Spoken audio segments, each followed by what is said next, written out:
ఈ రోజున గణ భారత రాజ్యాంగం అమలులోకి వచ్చిన రోజు ప్రతి పౌరుడికి ప్రాథమిక హక్కులతో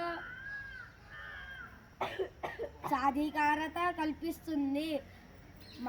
మన దేశం శాంతి, సమానత్వం, న్యాయంలో అభివృద్ధి చెందుతూనే ఉంది.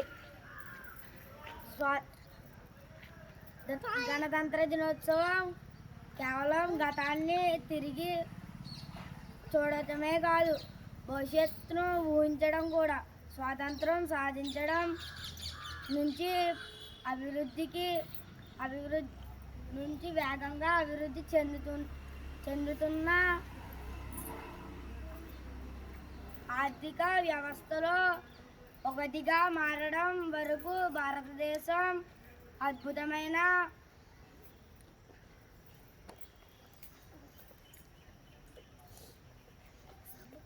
పురోగతి సాధించింది.